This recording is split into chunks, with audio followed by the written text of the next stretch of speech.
बाबा बैतरणी नदी कब पार होगा बाबा? वैतरणी नदी, इसको कहते हैं विषय वैतरणी नदी। विषय विकार में हम रोज जो फंसते रहते हैं, क्या रोज प्रतिज्ञा करते हैं अब ये गुमूत की दुनिया हम त्याग देंगे, क्या अब हम ये सुख नहीं भोगेंगे, लेकिन रोज उसी में डूब मरते हैं। तो ये क्या है? विषय वैतरणी नदी है।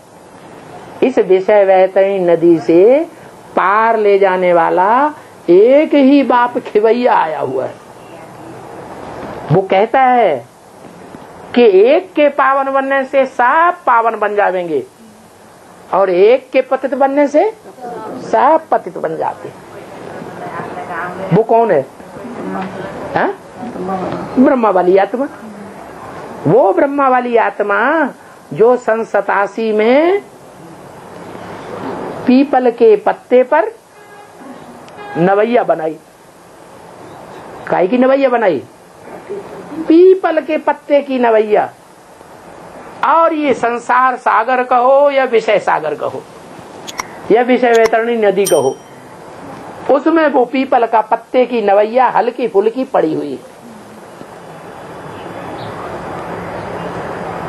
और इतनी ऊंची ऊंची लहरें आ रही हैं, तूफान आ रहे हैं माया के। उन तूफानों में वो नैया डूबती है उतराती है, डूबती है उतराती है।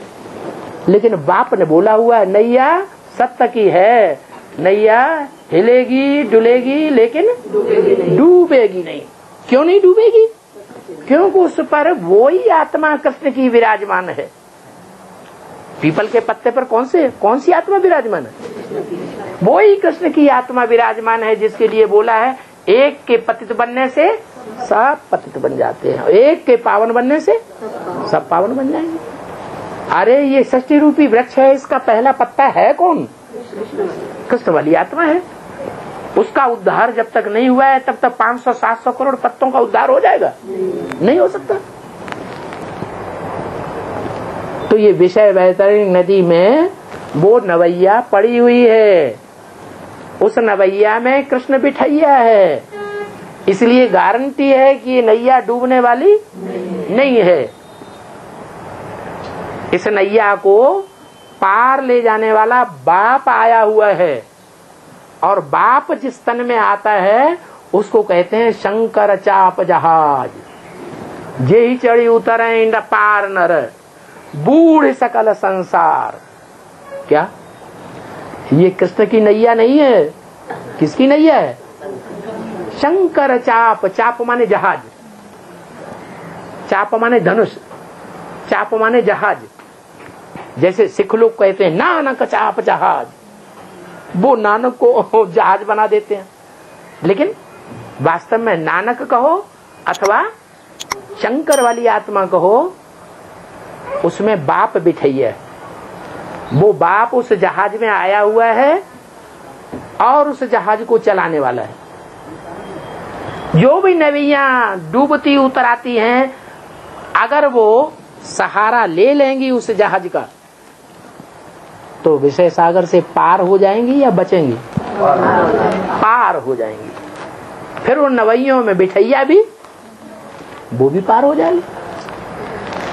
ये तिनके के सहारे पकड़े हुए हैं अज्ञानियों ने। जैसे कृष्ण की आत्मा ने पीपल का पत्ता पकड़ा हुआ है,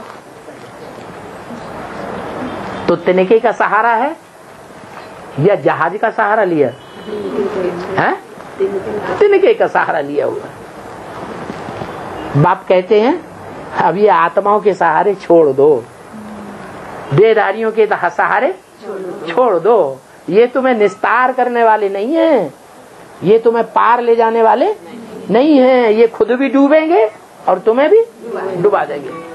पार सिर्फ वो ही जाएंगे जो जहाज का सहारा लेंगे। उसका नाम है जहाज का, मुरली में नाम दिया है। नाम क्या दिया है याद है? थोड़ा इशारा दे दें। वेदांत है? हाँ, वो जहाज का नाम पूरा बताओ। चंद्रकांत वेदांत, भूल गए? मुरली सुनते जाते और भूलते जाते हैं। चंद्रकांत वेदांत, चंद्र की कांति है, कांति माने बच्ची है चंद्रमा की। ब्रह्मा की बच्ची कौन है? पहाड़ की बच्ची कौन है? हिमालय की बच्ची कौन है? पार्वती। तो पार्वती जिस जहाज पर सवार हो जाए, अभी डायरेक्शन क्या दिया? किसका आवाहन करो? विजयमाला का आवाहन करो, तब ही निस्तार होगा। तो वो चंद्रकांत वेदांत नाम पड़ता है उसका, जहाज का।